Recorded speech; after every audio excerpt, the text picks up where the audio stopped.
Bonjour à tous, merci d'être très nombreux dans cette magnifique salle du château du Haras du Pin. Merci au centre de valorisation, à Sébastien Leroux et aux équipes du Haras national de nous recevoir. Donc moi je m'appelle Guillaume Delétrange, je suis président de la Fédération Race de Normandie et vice-président du COP Normand. Et c'est à ce titre que Hélène m'a demandé si je pouvais animer ce matin les échanges que nous allons avoir autour de 4 grandes thématiques. Pour commencer, je vais faire très rapide. Il est presque 10h30, il me semble. On va commencer par la logistique. On va avoir à peu près donc un quart d'heure, 20 minutes pour discuter de chacun des thèmes qui seront abordés avec nos intervenants. On aura peu de temps pour des séances de questions-réponses, donc peut-être une ou deux, mais rassurez-vous, on va se retrouver après pour déjeuner. Il y aura des tables, des manches debout qui seront symbolisées par les différentes thématiques que nous allons aborder avec les intervenants que vous aurez entendus ce matin. Donc si vous avez des questions à poser, vous aurez tout le temps de le faire entre midi et 2. On vise un déjeuner, Hélène, à midi et demi. Midi et demi. Et au vu du temps, est-ce qu'on sera... Non, on sera dans le musée. Dans le musée. Alors nous allons déjeuner, on aura la chance de déjeuner dans le musée. Donc à partir de midi et demi, parce qu'il peut y avoir quelques gouttes de pluie. Excusez aussi ce matin quelques absents rapidement, mais qui sont importants pour notre filière, à commencer par Hervé Agnès, donc conseiller départemental de la Manche, en charge de la filière équine, de monsieur Nicolas Maillet-Rossignol, maire de Rouen, mais je crois que l'association Cheval en Seine qui intervient dans la ville doit être présente ce matin. Monsieur Barbanchon, maire d'Isigny-sur-Mer, qui a mis un âne normand pour l'entretien d'une base de loisirs dans sa commune, et qui est pris par le passage de la flamme olympique. On ne peut pas être à l'âne et à la flamme à la fois. Bertrand Bélanger, le président du conseil départemental de la Seine-Maritime, ainsi que le maire d'Alençon, Joachim Puyot. Voilà, ils sont excusés, mais leur absence dit aussi qu'ils ont répondu et qu'ils se sentent tout à fait concernés par le sujet qu'on va aborder. Et donc on tient aussi à remercier tous les participants, les collectivités, les acteurs de la filière qui sont présents ce matin. Sans plus tarder, on va commencer par introduire pourquoi est-ce qu'on est ici, le centre de valorisation qui est porté par Tréhéan, dont le président Étienne de Cailleux est ici présent. Étienne, pour ceux qui ne le connaîtraient pas, donc président de Tréhéan, mais également vice-président du Percheron, donc SHPF, président du syndicat normand du Percheron et fondateur de Chevalet, qui est une exploitation à une dizaine de minutes d'ici. Pour ceux qui ne connaissent pas, allez-y un jour, c'est un décrochage de mâchoire, j'ai envie de le dire, quand on arrive là-bas. Ce qu'ils ont fait avec Julie est absolument formidable, dans la mise en place donc d'un troupeau, d'un cheptel de juments percheronnes prêts pour le lait et la cosmétique. Étienne, donc on revient sur le centre de valorisation. On va commencer nos échanges, on va s'asseoir et à commencer déjà par découvrir, Arnaud, qui va venir avec nous, et on va découvrir un petit film, ce qui sera le cas pour chacun des thèmes qu'on va aborder. On commencera donc avec nos intervenants, puis un petit film, et ensuite nos échanges. À tout de suite.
Voilà pour ce petit film de présentation. Combien de chevaux à vendre en ce moment, Étienne ?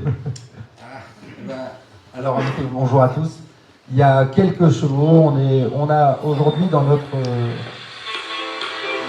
On a fait continuer. Ça n'est pas un percheron. Hein. D'accord. Donc, on a en effet on a plusieurs chevaux, on a nos 4 races ici qui sont présentes et au travail. On a aujourd'hui une vingtaine de chevaux prêts au travail, en tout cas à l'avant. Je vais faire rapide sur la présentation du centre de valorisation, parce que je pense qu'après tout le monde en connaît l'historique et puis l'émission, mais je rappelle donc que c'est la Normandie qui mène une politique très volontariste pour ce qui concerne la filière équine et de manière générale pour toutes les races patrimoniales, d'où l'existence de la Fédération Race de Normandie, qui a été aussi beaucoup portée et qui est représentée par Stéphanie Maubet, conseillère régionale, que je remercie d'être là ce matin et qu'on entendra tout à l'heure sur une prochaine thématique. Ce centre de valorisation donc porté par l'association Tréhéane, pour mémoire, il a été fondé il y a maintenant une petite dizaine d'années. Et Étienne, est-ce que tu peux nous en rappeler rapide historique et l'émission? Alors en effet, donc l'histoire c'est 97 et le point de départ c'est pour le Percheron, la société Épi Percheron qui s'est souciée de l'élevage, puisqu'on traversait des années assez compliquées pour valoriser nos poulains, et qui s'est rapproché de l'IFCE à l'époque, et donc le haras du Pin, en se disant on a des mâles, les pouliches, on sait à peu près valoriser, mais par contre on a une problématique avec nos mâles, on ne sait pas bien quoi en faire, on n'est pas spécialisé, on n'a pas suffisamment de gens qui savent les mettre en valeur. Et donc, est-ce qu'on ne peut pas faire quelque chose ensemble? Et donc, l'idée est partie de ça, et donc les pouvoirs publics nous ont aidés à travers les RAN nationaux, et à commencer le centre de valo. Et très bien, ça s'est passé avec les agents à l'époque qui avaient la compétence pour les former, pour les débourrer, les mettre au travail. Et puis, petit à petit, ce centre de valo a évolué, et pour arriver à un moment donné où donc la Normandie nous a demandé de nous professionnaliser encore un peu plus, et a demandé à Tréhéane de prendre le relais, et là on est passé à la phase numéro 2 où on a réintégré dans un premier temps les cobs et dans un deuxième temps les 2 races d'ânes normands, et puis la suite vous la connaissez, puisque les haras nationaux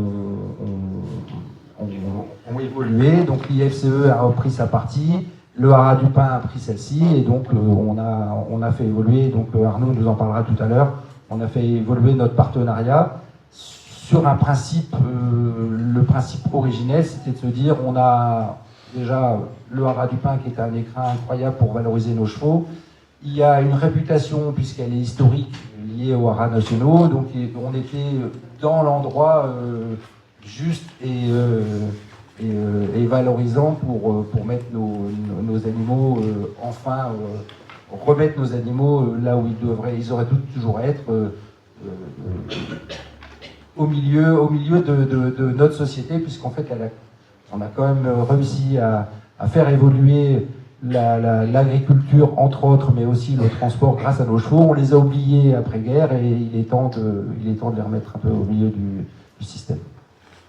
Est-ce que tu peux peut-être nous préciser, Étienne, pour les 4 races, donc Coq normand, Percheron, Âne du Cotentin, Normand, ils sont tous présents aujourd'hui, mais vous travaillez différemment avec chacune des races. Est-ce que tu peux nous dire comment? Alors, en effet, donc le Percheron, comme je le disais, on a une histoire. Maintenant, on a un petit peu de recul au centre de valo. Donc, le Percheron, il est utilisé surtout pour la partie traction. On essaie de se professionnaliser, ça fera partie des questions à venir. Mais on a aussi une partie, une valorisation auprès du grand public, donc un peu de cheval monté, un petit peu de cheval de plaisance. Le COB est arrivé donc dans un deuxième temps, et le COB, on a rapidement orienté donc notre travail sur notamment la police, puisqu'en fait on voit bien qu'il y a une vraie demande, et il n'y a pas nécessairement les structures compétentes. Donc aujourd'hui on est vraiment rentré sur ce marché-là. Il n'est pas exclusif, mais en effet c'est notre principal objectif. Et puis après, donc les 2 races d'ânes, on est sur des problématiques un peu différentes, puisque la première, c'est qu'on a des effectifs qui sont très très très bas, et notamment pour l'âne normand où on a du mal à avoir une trentaine de naissances par an. Et donc le problème, c'est pas de les valoriser, c'est surtout de les préserver, de garder la génétique pour pouvoir passer à la phase numéro 2, c'est-à-dire la phase d'élevage. Donc on s'est orienté plus dans un premier temps sur sur une pépinière pour préserver donc les géniteurs, notamment les étalons. Et donc ça c'était la première phase du travail. La deuxième, ça va être en effet de commencer à en préparer parce qu'on voit bien qu'on a des besoins. Ça sera le sujet de la journée aussi. Et donc ça c'est notre phase numéro 2, mais on a un gros problème, c'est qu'on trouve pas les ânes à valoriser, quoi. Ça viendra et on compte sur vous. Combien de personnes travaillent et combien d'animaux sont présents? Alors aujourd'hui, dans l'effectif, on doit être un peu plus de 60. Chevaux, oui, pardon, chevaux, ouais. Non, c'est 60 personnes en fait. Non, alors donc je finis sur les chevaux, on en reviendra sur le personnel, mais donc en effet, c'est 60 chevaux et ânes, et on a fait évoluer les choses dans le sens où on a la chance, et merci le Haras du Pin, d'avoir la structure en termes de personnel, la structure en termes de bâtiment, même si elle doit évoluer, mais on a aussi la chance d'avoir de la surface en herbe, même si les temps passés, les derniers temps ont été un peu compliqués avec les problèmes de pluie. On a de la surface. Et donc, partant de cette problématique, de cet avantage, on a décidé donc de passer à une phase numéro 2, c'est-à-dire qu'on prend des chevaux beaucoup plus jeunes et on augmente notre effectif puisqu'on a l'occasion d'avoir de la place. Et donc c'est pour ça que je vous ai dit, il y en a 20 qui sont au travail en permanence, mais on a 60 chevaux en permanence sur le site et l'objectif c'est de monter en puissance. Voilà. Très bien, et du coup, pour répondre à la question du personnel, c'est une question qui tombe bien, puisque voilà, Arnaud Rousseau, donc, qui travaille en collaboration avec Tréhéan, va pouvoir nous expliquer un peu le fonctionnement, on va dire plutôt administratif du centre de Vallaux.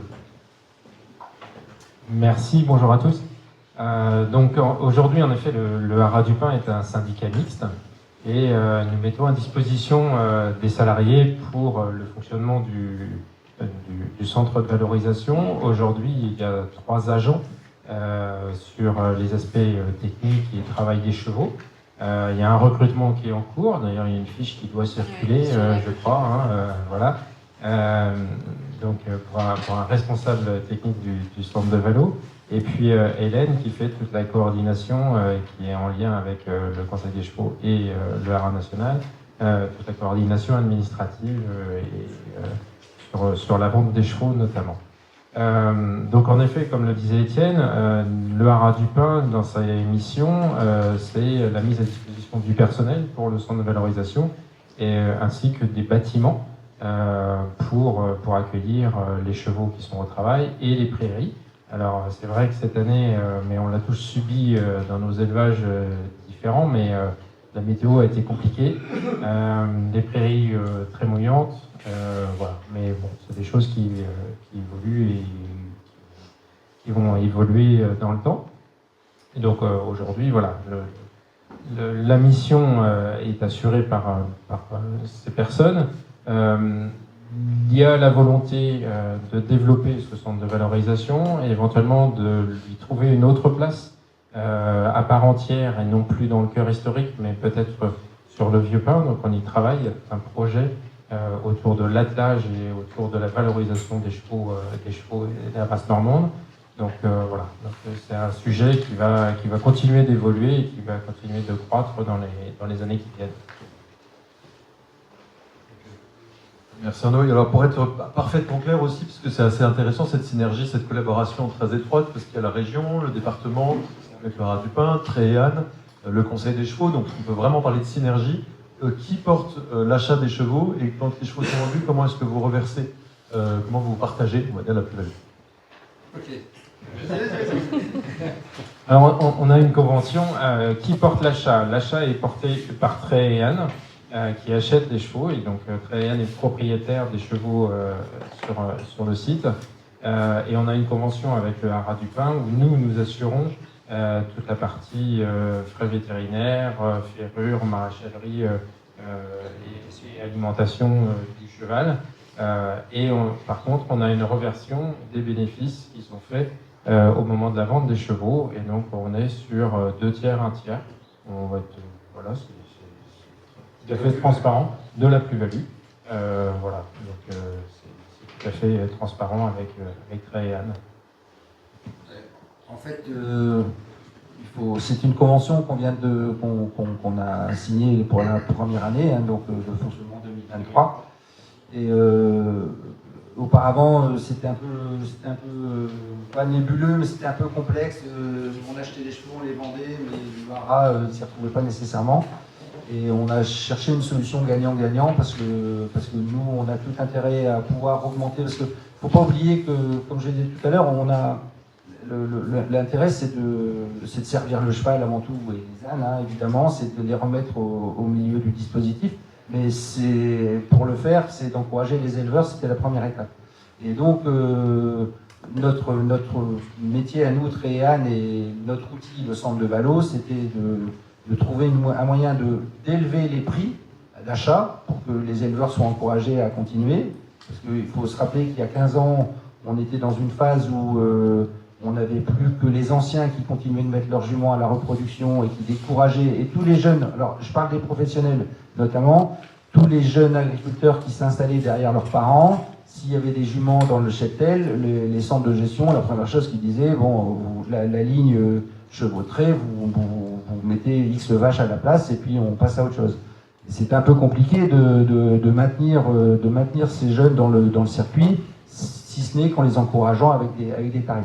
Donc notre vocation, c'était de dire, on achète cher, on vend plus cher, de manière professionnelle, et je reviens, les haras nationaux à l'époque nous ont bien aidés, et pour ce faire, donc, on avait besoin d'une trésorerie. Donc je reviens sur le point de départ, c'est quand même la région qui nous a fortement aidés en nous subventionnant les premiers achats de chevaux. Ça nous a permis de constituer une trésorerie, et aujourd'hui de pouvoir dire on peut avoir un programme d'achat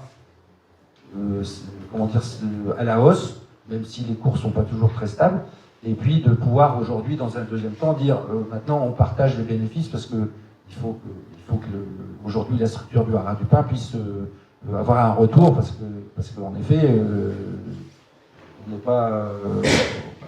on n'est pas philanthrope. Je veux dire, on paye les factures, je gère le veto quand il vient, il ne fait pas de cadeaux, enfin, il fait son boulot et c'est normal. Donc voilà, c'était un peu le principe. Le nerf de la guerre, c'est toujours l'argent, et dans notre cas, ça l'a été. Donc, on a bien compris, hein, c'est plutôt une dynamique de redynamisation du marché, dans ce que vous dites, et aujourd'hui ce lien avec les éleveurs et avec le marché, justement, les acheteurs, le centre de valorisation ne vient pas en concurrence. Je pense que c'est un point qu'il faut bien aussi redire avec les éleveurs, mais sur la vente de chevaux par exemple, il vient bien comme une espèce de soutien sur la dynamique de la filière. Non, il était éteint. Alors, donc, la question, c'est la notion de concurrence. Elle est importante parce que il ne s'agit pas de prendre le marché du cheval de travail et de le prendre aux éleveurs. Le but, c'était de faire plus, c'est-à-dire de profiter de la promotion, de l'image de la Normandie et notamment du site, pour dire aujourd'hui on arrive à vendre X chevaux dans le monde professionnel, enfin professionnel et amateur, et le centre de Valo, ça doit être du plus, c'est-à-dire vendre plus de chevaux en se servant de tout ça. Donc le point de départ, c'était de dire qu'on se met au niveau maxi du marché et on ne déroge pas. Voilà, si les gens trouvent le cheval idéal ici, il n'est pas négociable, et ça nous permet de laisser les éleveurs en tout cas tirer vers le haut aussi et de ne pas leur prendre leur marché. Ça a été vraiment la règle de base. Donc c'est un cercle très vertueux, hein, finalement. Des actions, donc les liens avec les éleveurs, on vient d'en parler, avec les utilisateurs, beaucoup d'axes, formation par exemple, attelage, etc. Est-ce que Arnaud ou Étienne, vous pouvez nous en dire un mot? Oui, en effet, le centre de valorisation est aussi là pour donc vendre les chevaux une fois qu'ils sont formés et qu'ils sont valorisés, mais c'est aussi pour accompagner les personnes qui les achètent. Et donc c'est un programme qui est en train de se mettre en place, hein, en lien avec l'IFCE notamment, puisque nous ne sommes pas formateurs en tant que tels, mais plutôt facilitateurs. Et donc voilà, il y a l'objectif d'accompagner les acheteurs à la fois sur l'attelage, mais à la fois sur la monte également, quand ils viennent acheter des chevaux au centre de valorisation. Donc c'est un package un peu complet qui aujourd'hui est mis en offre au Haras du Pin. Donc une offre de service assez complète finalement, et ce n'est pas juste voilà, que de la vente d'équidés. Voilà, c'est vraiment, il y a tout cet accompagnement. Et puis des garanties aussi, une fois encore, enfin, on insiste, hein, je pense qu'il faut le dire, de ce travail effectué par des professionnels dans un cadre professionnel et qui participe à la professionnalisation, c'est toujours un peu dur à dire, de la filière, qui est un des grands axes aussi pour toutes nos races normandes de développement. Je pense que c'est l'occasion de le dire. Je vous remercie, messieurs. On va passer au sujet suivant et j'invite Stéphanie Maubé, donc conseillère régionale en charge des races patrimoniales, à nous rejoindre. Et elle intervient ce matin, Stéphanie, en tant que maire de l'Essai, pour nous parler de son expérience, de l'initiative qu'elle a mise en place il y a maintenant 3 ans, je crois, de faire appel à des coqs normands pendant la foire de l'Essai. Donc bienvenue Stéphanie. Sur ce sujet qui est très important, parce qu'au fond c'est notre thématique de la journée, c'est comment remettre au centre de la société, au cœur de nos vies rurales ou urbaines, les équidés, alors qu'on appelle de travail, dans toute leur utilisation possible. Et comment est-ce que tu as pensé à mettre cela en place, et quel est ton retour d'expérience sur cette utilisation des coqs pendant la foire de l'Essai? Bonjour à tous. Alors donc l'Essai, c'est une petite commune dans le centre-Manche qui accueille chaque année depuis 1000 ans une très grande foire en plein air. Donc cette immense foire, elle attire 800 exposants et pas loin de 300 000 visiteurs. Le fait que tout soit en plein air, finalement, c'est parce qu'on est sur un grand espace qui mesure pas loin d'une trentaine d'hectares. Et elle se tient pendant 3 jours. Et pendant 3 jours, les visiteurs mangent, boivent, jettent des déchets partout. Et à cause de cette foule, les camions poubelles ne peuvent pas passer pendant la journée. Ils ne peuvent collecter les déchets que la nuit. Et avec une telle somme de gens et autant de gaufres dévorés, de frites, de gobelets, de bières, de tout ce qu'on veut, on a très très rapidement des poubelles dans les allées qui se remplissent. Et donc pour des raisons évidentes de sécurité, la préfecture ne nous laisse pas collecter les déchets pendant la journée. Donc pour moi, il était évident que c'était là l'opportunité géniale pour mettre en œuvre du travail avec des chevaux ou des ânes. J'ai même pensé au début à des chèvres, puisque je ne me rendais pas encore compte du nombre de mètres cubes de déchets que cela représentait. Et puis, alors, il faut vous dire que moi, je suis aussi paysanne. J'élève des moutons. Et donc, je suis intimement convaincue de toute l'importance de remettre des animaux dans l'espace public et d'aller au-delà du simple éco-pâturage, puisque nos populations, même en zone dite rurale, en fait, elles ne se sentent pas rurales. Les habitants, ils ne se sentent pas campagnards. Ils tendent tous vers la ville, c'est-à-dire que leur idéal de vie, c'est la vie en ville, donc ils se détournent très clairement de toutes les utilisations des animaux. Et comme vous le savez, comme vous le constatez, on a de nos jours dans nos paysages de moins en moins d'animaux visibles dans l'espace public. Dans la Manche, on a encore un peu des troupeaux de vaches normandes qui pâturent, mais on a de plus en plus de vaches qui ne sortent plus, et donc les animaux dans l'espace public se font de plus en plus rares. Et rien que ce constat-là permet de comprendre pourquoi les jeunes générations n'ont aucune représentation du rôle des animaux. Pour eux, un animal, c'est un truc dans une assiette. Ça n'a plus d'utilité, ni paysagère, ni en termes de travail. Et donc, il y a toute cette corrélation d'images à recréer. C'est-à-dire, les animaux, ça vit dehors, ça ne vit pas enfermé dans un bâtiment, et surtout, ça a une utilité, que ce soit une utilité alimentaire, en termes de service, en termes de travail. Et donc, pour moi, cette foire, c'était l'opportunité de toucher un public très vaste et très populaire, donc qui s'élève à pas loin de 300 000 visiteurs en 3 jours, d'utiliser leur présence naturelle à tous ces gens sur le site, pour dire, regardez, un cheval, en fait, ça ne sert pas qu'à être tout seul dans un champ. Ou un âne, c'est pas juste non plus tout seul dans un coin de champ à la sortie du village. Ça a une utilité, ça rend des services, ça a une fonction, et non seulement ça interagit avec vous, humains, mais ça améliore votre qualité de vie, et ça se substitue à des services qui sont... que vous n'identifiez qu'en termes de machinisme. Et donc, pour mettre en place ça, ça a été, comment dire, l'idée est venue d'ici, d'Hélène Morel, tu nous as appris l'existence d'une équibène, c'est-à-dire une benne pour collecter les déchets qui a été spécialement conçue pour être tractée par des chevaux. Et cette équibène avait été rétrocédée au haras de Saint-Lô, qu'il a mis à notre disposition gracieusement, et ce qui nous a permis, nous, de faire appel à un meneur de chevaux qui est ici aujourd'hui, qui est Jérôme Blondel, avec qui on a co-construit ensemble le circuit de collecte, le besoin, et puis surtout qui on allait mettre derrière l'équibène. Puisque donc il y a 2 coqs normands menés par Jérôme et son collaborateur qui font le job sur on ouvre une allée, on circule, etc. Mais au cul de l'équibène, il fallait bien mettre des agents. Et là, c'est passé quelque chose de passionnant, c'est que j'ai mis des agents communaux. C'est-à-dire mes agents d'équipe technique sur la base du volontariat, parce qu'au départ, on les paye vachement plus pour travailler le week-end, pour travailler le dimanche, pour travailler le soir, etc. Et je m'étais dit, bon, ça va être galère de demander à mes agents techniques, dont ce n'est pas le métier de collecter des déchets, de leur demander de saisir des sacs poubelles non-stop pendant 3 jours.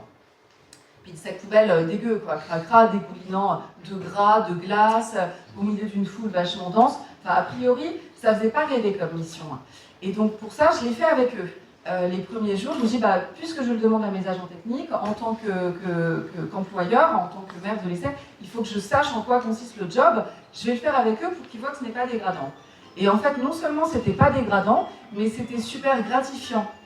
C'est-à-dire que le regard de tous ces visiteurs a totalement changé sur l'acte de collecter des déchets et sur le métier de reaper. On a eu des regards joyeux, plein de gratitude pendant 3 jours.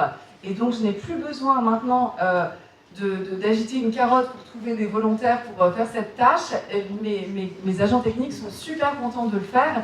Et puis moi, chaque année, je le refais un peu si le temps me le permet.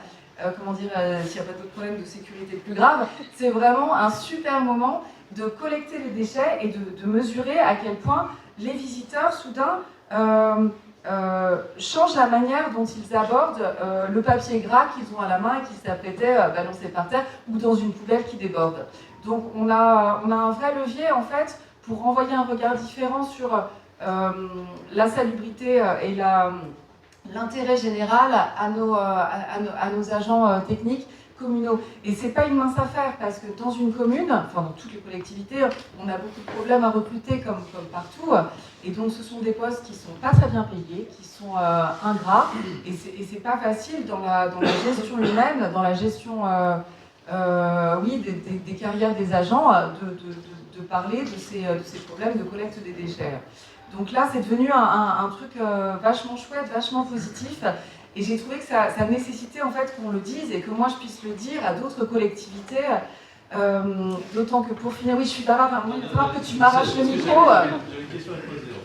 Mais on a en fait sur toute la question globale des animaux territoriaux, on a un ressort insoupçonné, un levier insoupçonné dans nos communes, c'est que beaucoup de nos agents techniques sont issus du milieu rural et ont naturellement de l'appétence pour les animaux. Et ce sont souvent les élus, que ce soit les élus d'une petite commune ou d'une collectivité plus importante, sont souvent les élus en fait qui se mettent un frein en disant « Oh là là, mais moi je ne vais pas pouvoir demander ça à nos agents, c'est trop de responsabilité, c'est compliqué, etc.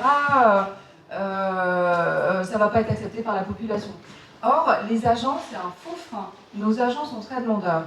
Et avant de te redonner la parole, je voudrais, lors de notre dernier conseil municipal, où on a renouvelé pour la foire qui va se tenir en septembre cette année, on a renouvelé la volonté de faire appel à Jérôme Blondel, à l'équibène et puis à ces 2 COB pour la foire de l'essai.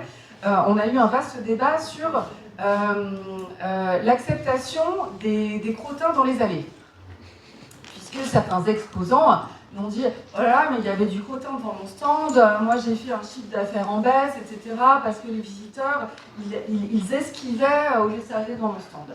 Et donc, il m'a paru intéressant de soulever ça en conseil municipal jusqu'à proposer une délibération pour accepter les crottins et ne pas les ramasser.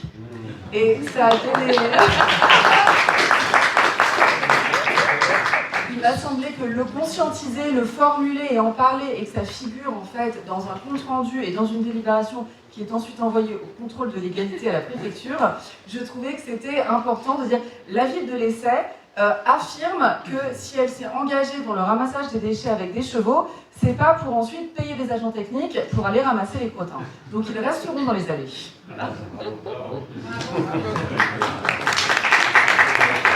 Très rapidement, Stéphanie, puisqu'on a un certain nombre de représentants de collectivités, en très peu de mots, et après on passe vite au sujet suivant.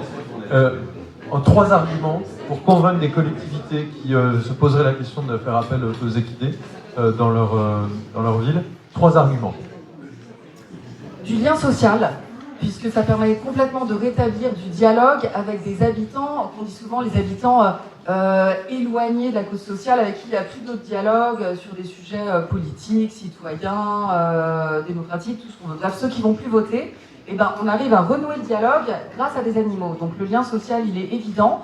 Le sentiment d'appartenance et l'attachement de ces habitants qui renaît pour leur commune, pour leur territoire, quand on leur dit, regardez, en fait, ce cheval ou cet âne, il appartient à la collectivité, il porte le nom de là où on vit, il s'appelle Anne Normand, il s'appelle Anne du Cotentin, ou il s'appelle Cheval Percheron, donc en fait, il fait partie de votre patrimoine immatériel collectif.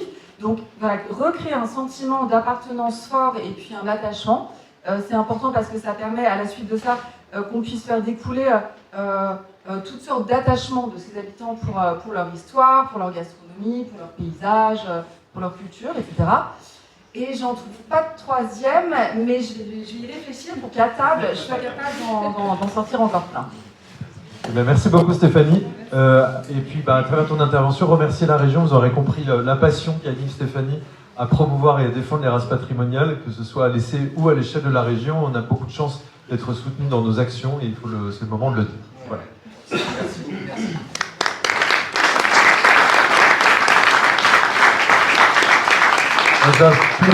Le Major Tarlet qui va nous rejoindre. Voilà, je ne savais pas si on disait monsieur ou major, et on me dit que major ça remplace monsieur. Donc, bienvenue major. Oui, ça remplace surtout quand j'ai cet uniforme. Sortez de cet uniforme. Donc le major nous vient de la police nationale de la Courneuve et nous allons évoquer ce sujet donc de sécurité, de maintien de l'ordre avec l'utilisation de chevaux et plus particulièrement le cocorico de Coq Normand. Et je suis ravi qu'on démarre cet entretien par une petite vidéo de présentation.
Alors, il ne s'agit pas d'un futur film d'action hollywoodien à Paris, mais bel et bien de votre quotidien, Major. Et on est là pour peut-être expliquer un peu dans les détails comment est-ce que vous travaillez avec les chevaux. Mais avant ça, comment est-ce que vous êtes arrivé ici au Pin?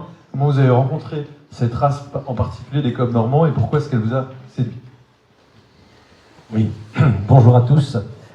Eh bien, oui, le partenariat, j'appuie. Ouais. C'est bon, j'ai vu que c'était pas le premier à le faire. Le partenariat avec les Arts nationaux date de notre création il y a 30 ans. J'ai eu la chance de faire partie de cette création il y a 30 ans. Et nos 6 premiers chevaux, même si ce n'étaient pas des cob à ce moment-là, étaient des chevaux fournis par les Arts nationaux. Donc ce partenariat existe depuis 30 ans. Notre genèse, c'est une présence policière demandée sur un secteur sensible, s'il y en a, puisque en Seine-Saint-Denis, je ne suis pas au chômage, on est bien d'accord au niveau criminalité. Et le parc de la Courneuve, qui fait plus de 400 hectares, est cerné par des secteurs sensibles de notre département, et était un terrain de rivalité, de jeux malsains, bien sûr, de la délinquance. Et le conseil départemental, qui était à l'époque, et qui est toujours un partenaire actif et financier de notre existence, demandait au commissaire local d'avoir des policiers sur place. Et donc c'est l'aspect sécuritaire qui était mis en avant. Et l'idée de le faire à cheval est venue naturellement, parce que les structures s'y prêtaient. Et on a développé cette possibilité d'intervenir à cheval. Alors, depuis, on s'est développé, on a maintenant, au sein de notre unité, on est 35 policiers, 21 chevaux, mais au sein de la police nationale, à travers de 9 unités équestres, il y a plus de 120 cavaliers pour 70 chevaux, et j'y viens, dont la moitié sont des cob. Donc on a 35 cob au sein des unités équestres de la police nationale.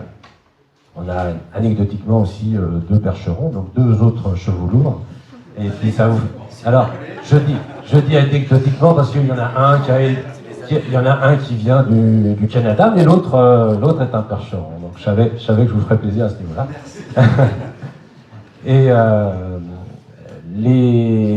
l'intérêt d'avoir choisi des cob, c'est eh bien, une adaptation assez rapide finalement par sa franchise, son côté plus placide que nos autres races qui sont principalement des cerfs français. Sans dénigrer une race par rapport à l'autre, il a été développé surtout sur des brigades qui ont besoin de se mettre en place rapidement, qui n'ont pas spécialement des structures pour travailler les chevaux très rapidement, les mettre tout de suite opérationnels, et bien s'orienter vers une race qui a cet intérêt-là de pouvoir être assez rapidement opérationnel. Alors nous ne procédons pas, comme certaines unités d'ailleurs, pas dans la police nationale, mais par la location de chevaux ou le prêt de chevaux pour l'événement. Nous, ce sont des chevaux que l'on a, qu'on en achète, que l'on dresse et qui ont pour seule mission de vous servir au sein de la police nationale. Et pour ce faire, il y a un dressage spécifique, mais il y a des prédispositions d'un cheval qui va être froid dans sa tête. Alors la singularité, c'est qu'il va falloir justement, par le travail, obtenir du dynamisme, parce qu'on a besoin d'avoir un cheval, vous l'avez vu, alors au-delà de la musique, il fait effectivement un peu blockbuster américain, on a réellement, et encore ils ont mis du ralenti, donc on a réellement des actions qui ont besoin d'être dissuasives par leur dynamisme. Donc on a besoin d'avoir des chevaux qui soient très réactifs pour être dissuasifs.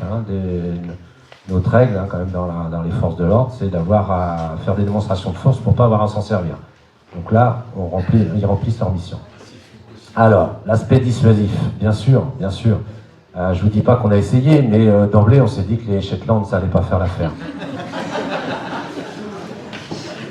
Le fait est que la taille du cheval, sa morphologie, rentre énormément en ligne de compte. S'associe à ça, bien sûr, comme je vous le disais, le dressage. On ne va pas demander à notre cheval d'être un cheval d'attelage, éteint, avec des œillères, qui va absolument pas réagir à son environnement. On va au contraire demander à nos chevaux d'être très, très vigilants vis-à-vis de ce qui se passe autour d'eux. Il faut prendre conscience dans notre spécialité que notre cheval est notre partenaire d'intervention. C'est pas un moyen de transport. C'est vraiment comme le chien policier. Le regard qui doit être porté sur le cheval policier, c'est le même que celui que l'on porte sur le chien policier. Personne ne va mettre en cause le fait que quand on voit un policier, un gendarme, quelqu'un qui fait de la sécurité en tous les cas, avec un chien en laisse qui est muselé, on va pas se dire, tiens, ils promènent leur chien maintenant. Ils savent plus quoi faire, ils s'occupent à promener leur chien. Non, on va tout de suite associer, le chien, c'est un chien gendarme, c'est un chien policier, c'est un chien qui fait de la sécurité et qui est certainement dressé pour ça. Eh bien, depuis 30 ans, on fait évoluer ce regard qui est porté sur nos chevaux. Ce ne sont pas des chevaux qui sont là parce que ça fait beau, même si on est conscient, et je rejoins Madame le maire, que ça véhicule un lien énorme. On améliore, et on en a besoin, nous, dans la police. Hein, on a quand même beaucoup de gens qui ont une retenue. Alors en plus, ça fait plus de 37 ans que je travaille dans le 93, donc il y a le côté un petit peu, ça fait mauvais genre de s'associer à la police, hein, de dire vive la police. Hein, c'est pas ce qui est le plus populaire. Hein, c'est comme dans les cours d'école, de dire qu'on apprécie les cours et puis les professeurs, c'est pas très populaire dans nos sociétés. Donc, mais je ne vous cache pas que j'ai fait 10 ans sans être à cheval, et 30 ans à cheval, il ne se passe pas une seule patrouille sans qu'on ait des témoignages de satisfaction. Et je comprends encore une fois votre prise de parole sur ce que ça renvoie de positif, même sur des tâches qui pourraient effectivement au départ freiner, faire tourner le regard. Mais non, là, au contraire. Donc nous, ben voilà, la tâche, elle est, à mon sens, à mes yeux, ma tâche de policier, elle est très valorisante, mais pas toujours aux yeux des autres. Le cheval apporte un plus à ce niveau-là, il n'y a pas de problème. Donc pas une seule patrouille sans qu'on nous dise que c'est bien ce qu'on fait, qu'ils sont contents de nous voir. Ce qui est appréciable, et là je partage ça certainement avec le commandant gendarme qui est là, quand les gens nous voient et nous disent qu'ils sont contents de nous voir, c'est bien, quand on est à pied, c'est marqué d'une pierre blanche, mais à cheval, c'est au quotidien. Donc ça c'est bien, c'est pas toujours pour les bonnes raisons, mais c'est bon à prendre. Après, l'aspect dissuasif, et ça ne retire rien à ce premier aspect, l'aspect dissuasif, et là la dynamique du cheval, la taille, le côté imposant, la force. Alors, on peut déplorer une différence de taille qu'il y a, le 7 français va être très dynamique, très grand, le col normand peut-être un peu plus petit, on va les choisir grands quand même dans nos sélections, on va demander à ce qu'ils soient grands, mais une masse, d'accord, on va avancer, ça va reculer. C'est le but de la manœuvre la plupart du temps. Donc on a un plus vraiment, et dans le travail du cheval, on va apporter une technique qui est vraie à pied. On a des techniques d'intervention pour maîtriser des individus, pour repousser l'hostilité, pour canaliser des foules. Ça existe à pied. Eh bien, on en a mis en place à cheval, et on se rend bien compte que ça a un intérêt. Pour vous dire, on vous le montrera peut-être tout à l'heure, souvent les gens nous disent « Oui, mais comment vous faites pour intervenir ?» Vous devez vous poser la question. Si je vous dis qu'on interpelle, on palpe, on menotte, on évacue des individus, et que j'associe ça au fait que je ne descends pas de cheval, ça prouve bien que mon cheval va être partie prenante. Quand on interpelle un individu dans une zone sensible, où très vite on va avoir 50, 100 personnes qui vont se rassembler autour de nous, pas pour nous acclamer et dire vive la police, on est bien d'accord, eh bien d'être à cheval à ce moment-là, et de pouvoir maîtriser l'individu, et de pouvoir faire un périmètre de sécurité autour de nous en même temps, quand on n'est que deux, c'est valable d'être à cheval. Parce qu'on est 4. Dont 2 qui pèsent plus de 700 kg. Alors, ça, c'est très intéressant ce que vous dites, mais pour qu'on comprenne bien justement quelles sont les bases des exercices que vous faites faire à ces chevaux dans le cadre de ce que vous leur demandez de faire. C'est très varié. On l'a vu dans le film. Oui. Alors, on n'est pas... on n'a pas vocation de faire un spectacle récurrent, donc on ne va pas entraîner nos chevaux à faire quelque chose de répétitif, hein, comme une scène de film. Hein, là, on pourrait dire, tiens, un cheval dans un film, on va dire, ouais, il passe sur du feu, il passe au milieu d'une foule, on voit là des tirs de mortier qui explosent à côté de nous. On peut faire ça dans un film, hein, on va travailler le cheval, et puis il va savoir qu'au moment où il va passer là, il va y avoir une explosion à cet endroit-là. Nous, on les travaille à gérer l'insolite. On est tous dans le milieu des chevaux, dans cette salle, mais un cheval, naturellement, il évite tout ce qui peut lui poser problème dans son fonctionnement. Il aspire à la tranquillité, et souvent par la fuite, et puis on va trouver l'air un peu plus vert ailleurs. Eh bien, nous, on ne veut pas qu'il soit dans le stress, et pour pas qu'il soit dans le stress, c'est gérer l'insolite, c'est-à-dire faire confiance à quelque chose qu'il a vécu qui peut ressembler, et faire confiance à son cavalier, une complicité qu'on va avoir, et du coup, il va pouvoir aborder des situations. La protection civile me posait la question tout à l'heure, dans un milieu très bruyant, avec une rave party à mots couverts, c'est ce qu'on disait, hein, Mais est-ce qu'un cheval va pouvoir être géré?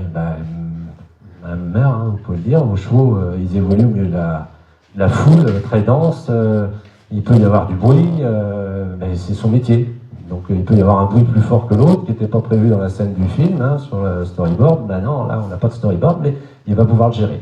Donc bien sûr tout ça c'est par le travail en amont. Donc la familiarisation du cheval, la désensibilisation du cheval à l'insolite, et après plus spécifiquement, comment partir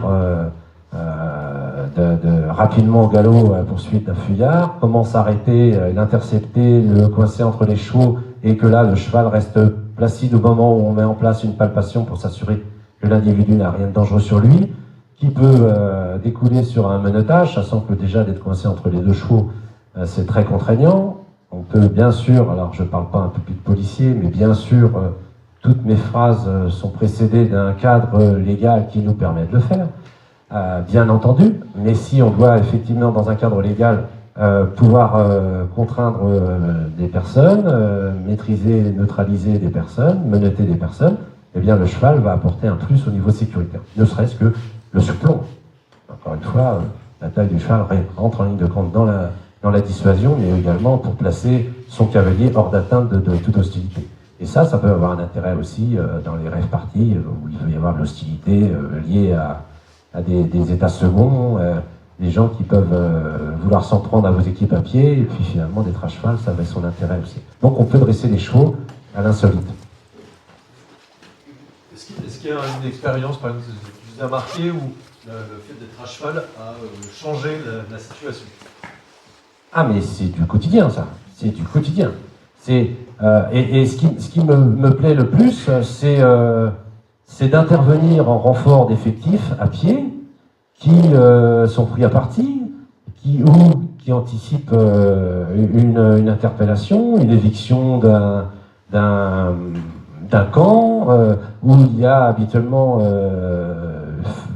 des gros risques de troubles à l'ordre, et qu'on va soit commander X force mobile, gendarmes ou policiers, hein, on parle de gros événements, mais au quotidien, on a des collègues sur les ondes, on intercepte des collègues qui procèdent à l'interpellation et ça se rassemble autour d'eux, et quand on arrive et qu'on règle le problème avec 2 chevaux, c'est très valorisant, oui, bien sûr. C'est clair que c'est pas parce que j'arrive en tant que major, hein, c'est parce que j'arrive avec 2 chevaux. Et quand on a le retour justement des collègues qui disent ah oui, alors on a intervenu avec vous, c'est complètement différent. Hein. Et l'exemple, il va dire vous voyez là, le gars que vous avez repoussé là, lui systématiquement, ça se passe mal. Et là, à pas piquer. Nous, on apprécie ce retour d'expérience parce qu'effectivement, ça va bien calmer le jeu. Et il ne faut pas penser non plus, j'ai un public là civil aussi, il ne faut pas penser que c'est simplement un élan de lucidité de la part de la délinquance qui d'un seul coup va dire ah mais le cheval, ils vont respecter l'animal, du coup ils vont après respecter le policier qui est dessus et du coup ils vont renoncer à faire ce qu'ils avaient prévu de faire, c'est-à-dire de gêner l'intervention. Non, il y a l'aspect dissuasif qui est certes en ligne de compte. Ça ne retire rien au fait que on va dire tout ça avec le sourire, il n'y a pas de souci. C'est plus facile en plus d'avoir un détachement. Et notre boulot, c'est ferme et courtois. Et la dose de fermeté est obtenue par le cheval. Donc ça nous laisse libre cours à plus de courtoisie. J'ai une toute dernière question. Demain, au Haras de Saint-Lô, il y aura 8 chevaux comme normands montés par la police pour le passage de la flamme olympique. Il y a eu une dynamique d'achat dans la police montée de chevaux comme en particulier parce que cet été on va en voir beaucoup aux Jeux Olympiques. Pour les Jeux Olympiques, ma question est pour la suite, c'est-à-dire la pérennité de ce que vous faites, voire le développement et la poursuite de l'accroissement du nombre de brigades équestres en France. Est-ce que c'est une décision, une dynamique qui est portée par les politiques et que vous sentez qui va être pérenne? Alors, on a été créé il y a 30 ans. Les premières années, il y a eu 5 unités équestres. On a attendu 2015 pour en avoir une 6e et 2022 pour commencer à en avoir quelques autres qui nous mènent à 9 unités équestres. J'ai pas ressenti un élan d'un seul coup d'anticipation de la part de notre administration, et je vais faire attention à rester dans mon obligation de réserve, vis-à-vis des Jeux Olympiques, et de se dire oh là là, il va falloir anticiper et puis recruter des chevaux, acheter des chevaux. Déjà, le fait qu'ils achètent, c'est bien. Hein. Ça laisse une pérennité au moins pour la durée de vie du cheval. Mais non, j'ai assez, même si je vais partir à la retraite cette année, j'ai assez de confiance dans la pérennité du projet. Même si j'avais pendant une bonne quinzaine d'années, je l'ai encore quand même en tête, hein, le fait que la police fonctionnait sans les chevaux. Hein, je suis rentré dans la police, ça n'existait pas. Qu'on peut fonctionner sans les chevaux, hein, on est à la merci d'un politique. Mais j'ai pas d'espoir dans le sens où on a développé nos missions, Stade de France, service d'ordre, les gilets jaunes, voilà, vous avez des images de nos engagements qui ne sont pas celles. Bon, en 94, on montrait, si on vous avait montré un document de 94, on montrait des chevaux en train de se faire caresser par les enfants. Hein. On s'entraînait à interpeller les bandits en fermant les portes des manèges parce que le cœur de notre métier c'était là, puisqu'on nous avait demandé de régler des problèmes de rixes entre une centaine d'individus isolés, en ayant des difficultés à avoir du renfort d'effectifs en voiture parce que les accès sont difficiles. Donc il fallait bien pouvoir les gérer, donc on s'entraînait à l'abri des regards, et puis ce qu'on communiquait, c'était surtout le vecteur de communication que le cheval génère. Je suis content d'avoir, depuis, de ne communiquer que sur cet aspect-là, parce que c'est tellement évident que ça génère la sympathie, que je préfère communiquer sur l'aspect sécuritaire et l'efficacité des chevaux. Et c'est des chevaux de travail, c'est pas un moyen de transport. Et vraiment, et on contribue à ce que vous souhaitez. À mettre ce que vous souhaitez aussi, à mettre le cheval bien entendu dans l'environnement quotidien des gens. Les gens nous posent régulièrement la question, mais il y a des secteurs où on va souvent, c'est tellement rentré dans leur environnement, on est content de voir que ça ne les étonne pas plus que ça. Ça génère toujours une attractivité, mais c'est quelque chose de normal. Souvent, j'en pose la question parce que pendant une bonne quinzaine d'années, même des policiers ne savaient pas que ça existait au sein de la police. Maintenant, toute la population sait que ça existe. Alors, vous saviez qu'il y a des chevaux à la police? Oui, bien sûr. Alors, les gendarmes, par la garde républicaine, ont toujours véhiculé l'idée qu'il y avait des chevaux institutionnels. Là, c'est effectivement quelque chose auquel on tient, à maintenir cette présence de l'animal utile. Et en plus, même quand on a des actions dissuasives, répressives, on échange quand même des choses positives avec les gens. Merci beaucoup, et je crois qu'on peut vraiment vous applaudir pour tout ce que vous avez fait depuis 30 ans. C'est l'occasion.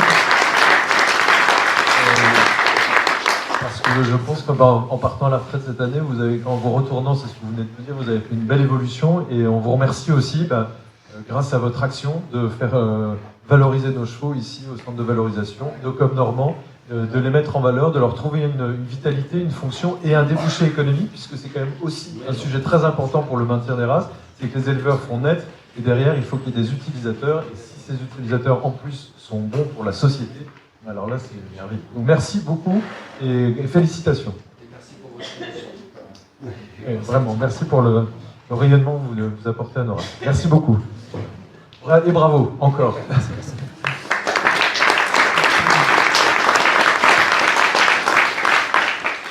On va nous rejoindre Anthony Veillard, qui est responsable de la brigade hippomobile, en charge des espaces naturels sensibles en Ille-et-Vilaine. Il me semble. Bonjour et bienvenue. Avant qu'on commence nos échanges, je crois que nous aurons une petite vidéo de présentation qui démarre.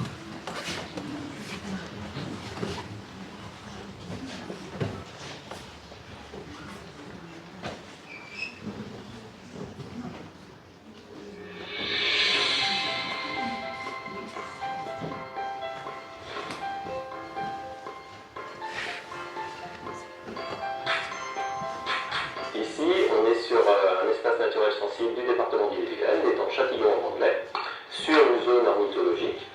Et nous, notre mission ici, c'est de gérer les espaces.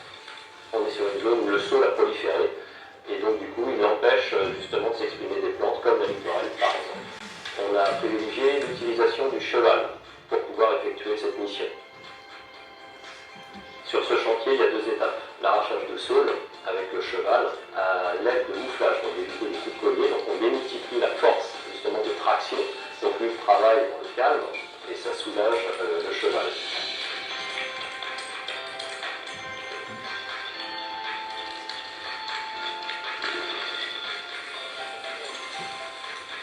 Ensuite, la deuxième étape, c'est de pouvoir évacuer les rémanents. Pour ce faire, on utilise un porteur hypomobile, donc c'est un engin moderne, avec une grue de chargement pour pouvoir charger ces rémanents et les mettre hors crue. Donc l'appareil léger, on respecte justement les milieux et les sols fragiles, et comme là les bases exondées. Sur ce genre de chantier, l'utilisation du cheval, c'est pas une solution, une technique passéiste, c'est plutôt, avec les moyens mis en œuvre, c'est plutôt une solution d'avenir moderne, avec des équipements modernes, et ça nous permet justement de ne pas rivaliser avec la mécanique, mais plutôt être complémentaire de la mécanique. L'avantage du cheval, ça va être un travail à long terme, la compaction des sols, on ne s'en rend pas compte forcément tout de suite. Ça va être dans les années à venir, on va se rendre compte des non-dégâts qu'on a causés sur les milieux, contrairement à des engins beaucoup plus lourds. Moi, quand j'étais jeune, j'ai plus souvenir de voir des tracteurs fonctionner. Aujourd'hui, l'avenir, c'est certainement le cheval. J'espère que vous êtes devin. Merci de votre présence. On va échanger sur un sujet très important. Effectivement, c'est aussi la place du cheval. On a deux thématiques là à venir, donc celle dans l'entretien des espaces naturels sensibles, et puis ensuite on parlera du cheval dans les collectivités, dans les territoires. Est-ce que vous pouvez nous raconter un peu la genèse de cette structure, parce que je crois qu'en Ille-et-Vilaine, c'est un des seuls départements en France où il y a eu, en tout cas, qui a initié l'utilisation du cheval dans l'entretien d'un espace naturel. Combien est-ce que vous êtes? Combien il y a de chevaux? Et quelles sont vos missions, vos tâches au quotidien? Bonjour à tous. Donc ça fait bizarre de se voir, c'est horrible. Tout à l'heure, à quelques-uns, on s'est dit bonjour tout à l'heure, ça faisait quelques années qu'on ne s'était pas vu. Et on s'est regardé, on a évolué. J'ai entendu ça, Damien. Donc c'est vrai, on a évolué, ouais. Donc du coup, comment ça a commencé? Moi j'ai commencé à titre personnel avec des ânes. J'ai souhaité apprendre à éduquer mes ânes plutôt que de les acheter débourrés ou déjà éduqués. Donc ça a commencé comme ça il y a presque 20 ans. Ensuite, j'ai été embauché au département d'Ille-et-Vilaine, au service des espaces naturels sensibles. Donc on avait pour vocation d'entretenir, de préserver des espaces naturels. Donc avec des techniques communes. Hein. Donc on avait des engins. Donc d'un côté, on est chantier d'insertion, donc on a de la main-d'œuvre, donc des humains, et aussi pour intervenir, on a du matériel technique motorisé, donc tracteurs, tondeaux-broyeuses, des broussailleuses, tout ce qu'on veut.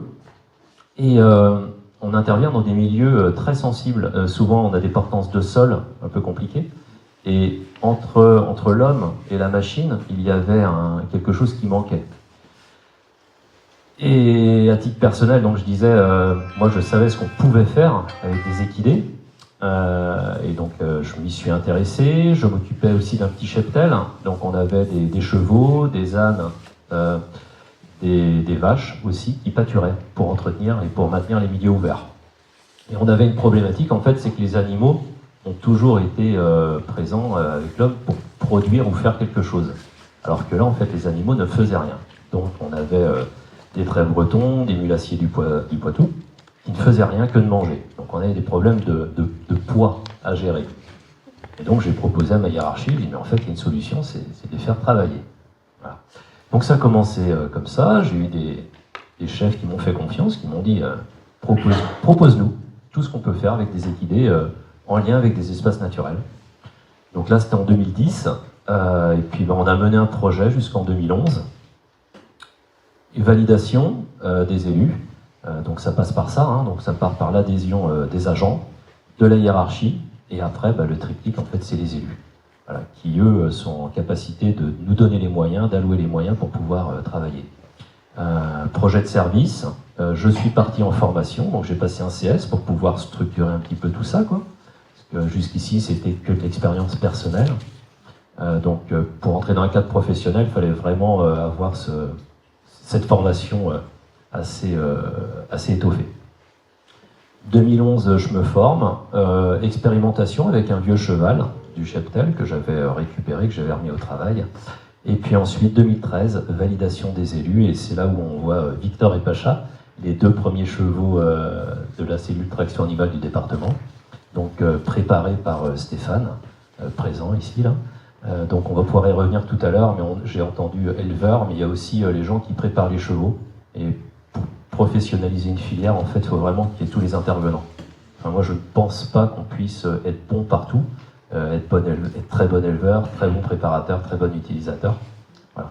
Donc 2013, l'arrivée de Victor Pacha, un camion, donc une bétaillère pour pouvoir se déplacer sur le département, parce que c'est un projet à l'échelle départementale. Il y a environ 3000 hectares sur une centaine de sites. Donc on ne fait pas tout avec les chevaux, mais on intervient là où il y a besoin de nous. En fait, toujours entre l'homme pour diminuer la pénibilité et aussi la machine. Tout à l'heure, j'ai parlé d'insertion. Aussi, on fait de la médiation avec les chevaux. Ça permet aussi d'accompagner du public qui est loin du travail, qui s'éloigne du travail pour différentes raisons. Donc les animaux amènent, on se rend compte qu'on amène plus de responsabilité, plus de ponctualité, plus d'intérêt pour l'émission. Donc 2013, on commence seul, donc je suis seul, j'ai des stagiaires, des apprentis. Et en 2017, c'est toujours le personnel, hein, il faut qu'on travaille à effectif constant, donc il faut réorienter les tâches d'un agent pour venir me seconder. Donc là, c'était donc Alan, mon premier apprenti, qui a postulé, qui a été pris. Depuis, on est 2. Donc les effectifs, c'est 2 personnes, et aujourd'hui 5 chevaux. Voilà. Si j'ai répondu à cette première question. Alors, du coup, la cellule traction animale du département, actuellement, jusqu'ici, on avait loué des terres, donc pas loin de chez moi, parce qu'en fait, c'est toute une organisation personnelle, parce que quand on se lance dans un projet comme ça, pour les élus, il y a toujours la question des astreintes, le week-end, des vacances. Donc, j'étais seul, techniquement, à gérer au début, donc il fallait que ce soit simple pour tout le monde, les élus et moi. Donc on a loué des champs à 1,5 km de chez moi, ils étaient basés chez un agriculteur. Là, les années passant, on s'est structuré, toujours dans un souci de se professionnaliser. Là, on a acheté, il y a eu un regroupement d'équipes, aussi un projet de service, et on en a profité pour pouvoir acheter une ancienne pension équestre. Et d'ailleurs, j'ai découvert que je vais être voisin avec le président, je crois, de la race Cotentin, qui habite juste à côté. Voilà. En discutant au café, c'est lui qui me l'a appris. Donc voilà, on a acheté une ancienne pension équestre, stabulation, ça servira de service technique, et ça sera sur la commune de Verne-sur-Sèche, en Ille-et-Vilaine, au sud de Rennes. Mais toujours une vocation à rayonner sur le département.